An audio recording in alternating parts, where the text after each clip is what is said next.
મોડાસા શહેરના બસ પોર્ટ ખાતે મુસાફરો માટે આધુનિક સુવિધાઓથી સજ્જ એવી 2 નવીન બસો ફાળવવામાં આવી।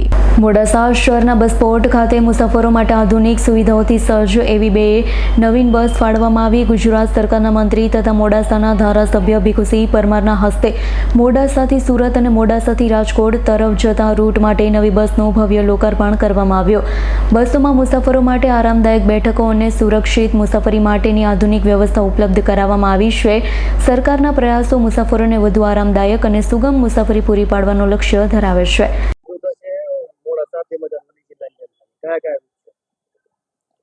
મોડાસા ખાતે તાજેતરમાં નવીન જે બસ સ્ટેન્ડ બની છે અને બસ સ્ટેન્ડના બદલે બસ પોર્ટ એટલે એરપોર્ટ જેવી સુવિધા મોડાસા ખાતે આ બસ પોર્ટ ઉપર બની છે।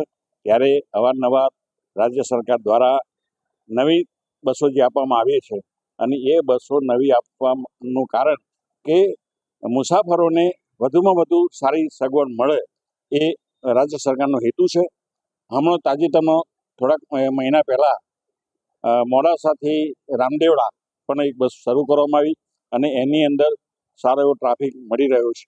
આજે મોડાસા ખાતે એક 2 નવીન બસો ફાળવવામાં આવી અને એ 2 નવીન બસો એક મોડાસાથી સુરત અને મોડાસાથી રાજકોટ આ બંને બસો નવી મૂકવામાં આવી છે, જેના કારણે મુસાફરોને વધારે સારી સુવિધા મળશે એ અમારો હેતુ છે। જયદીપ ભાટિયાનો રિપોર્ટ, S9 ન્યૂઝ, અરવલ્લી। અમારી તમામ માહિતીથી અપડેટ રહેવા માટે જોડાયેલા રહો S9 ન્યૂઝ સાથે।